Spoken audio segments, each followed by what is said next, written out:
The Book of Daniel. The story is set right after Babylon's first attack on Jerusalem, and they had plundered the city and its temple and taken a wave of Israelites into exile. Among them were 4 men from the royal family of David: Daniel, who's later named Belteshazzar, and his 3 friends who you probably know by their Babylonian names, Shadrach, Meshach, and Abednego. This book tells of their struggles to maintain hope in the land of their conquerors. The book's design seems pretty simple at first. Chapters 1 through 6 contain stories about Daniel and his friends in Babylon, while chapters 7 through 12 contain the visions of Daniel about the future. But this 2-part shape is made even more interesting by another design feature, and that's the book's language. It begins in Hebrew, the language of the Israelites, but chapters 2 through 7 are written in Aramaic, a cousin language to Hebrew spoken widely among the ancient empires. But then in chapters 8 through 12, it goes back to Hebrew.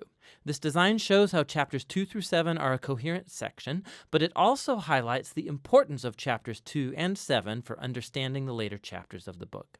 Let's just dive in.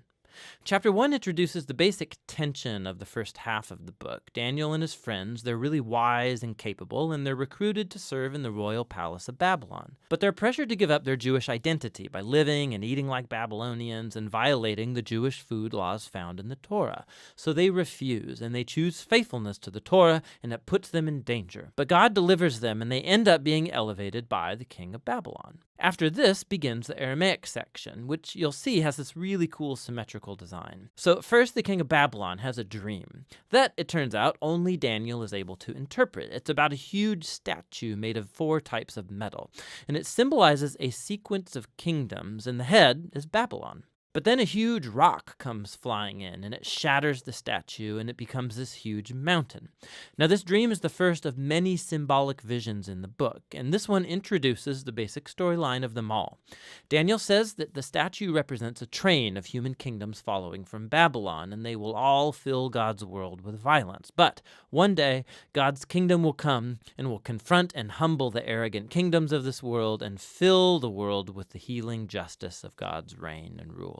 After this, chapter 3 tells the famous story of Daniel's 3 friends who refuse to bow down and worship a huge idol statue, which, like the statue in chapter 2, represents the king and his imperial power.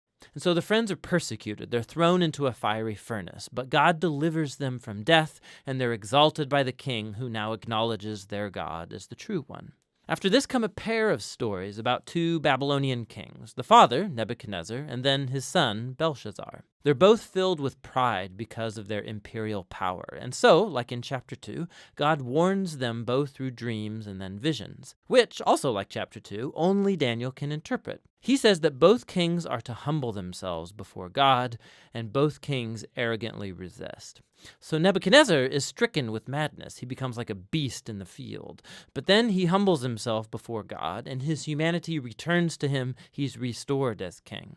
This is in contrast with his son, Belshazzar, who doesn't humble himself before God, and he's assassinated that very night. Now, these 2 stories draw this imagery from Genesis chapters 1 and 2 and Psalm 8, where humans are depicted as the royal image of God. He's given them authority to rule over the beasts of the field and the birds of the air on behalf of God, who is the world's true king. But when human kingdoms forget that, when they rebel and make themselves and their power into a God, they become less than human, like violent beasts who will face God's justice. Which brings us to chapter 6, the pair of chapter 3.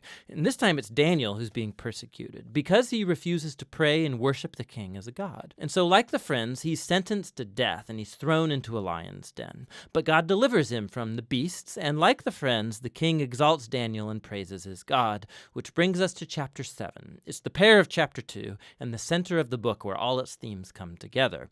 It's another dream, but it's Daniel's this time. And ironically, he can't understand the dream until an angelic messenger explains it to him. He sees a series of 4 beasts, one like a lion, then like a bear, then one like a winged leopard, each of these symbolizing an arrogant kingdom. And last of all is a super beast, identified as a really evil empire, and it has lots of horns, a common symbol for kings in the Old Testament, and there's one specific horn who is an image of an arrogant king who exalts himself above God and persecutes God's people. Now they are symbolized by a figure called the Son of Man, who's an image for both God's covenant people, but also for their king from the line of David.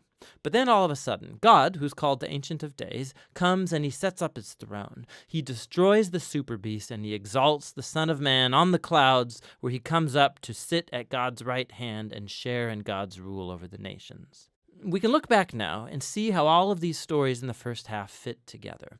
The three stories of faithfulness despite persecution, these are meant to offer hope to God's suffering people among the nations. But they suffer because human kingdoms have rebelled against God and have become beasts.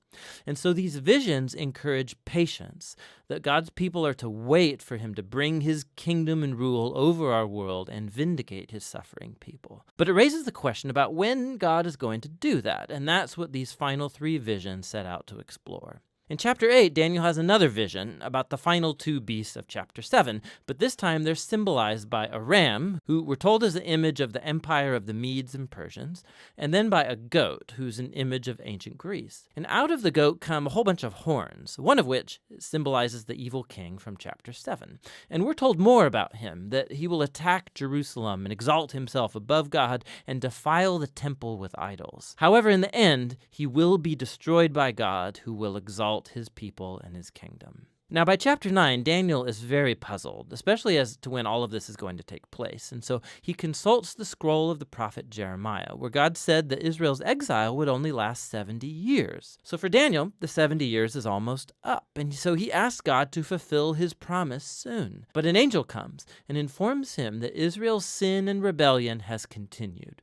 And so their time of exile and oppression will continue on 7 times longer than Jeremiah envisioned. Daniel is deeply disturbed by this, and he has one final vision.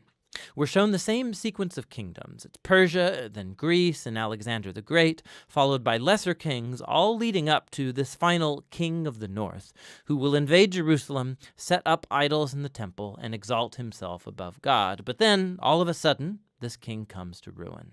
Now, there's been endless debate about what all of these visions refer to. Many see a clear connection to the exploits of the Syrian king Antiochus in the 160s BC. He killed many faithful Jews in Jerusalem and set up idols in the temple.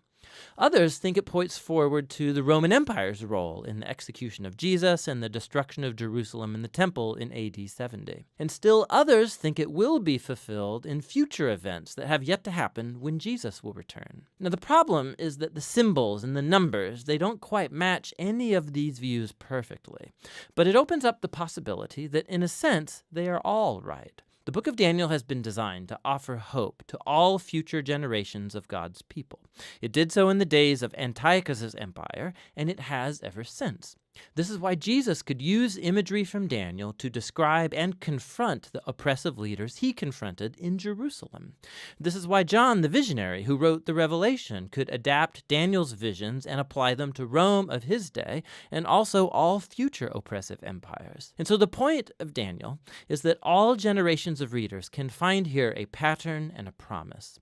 It's a pattern that human beings and their kingdoms become violent beasts when they glorify their own power, when they redefine right and wrong and don't acknowledge God as their true king. But Daniel also holds out a promise that one day God will confront the beast. He will rescue his world and his people by bringing his kingdom over all nations. And so for every generation, this book speaks a message of hope that should motivate faithfulness. And that's what the book of Daniel is all about.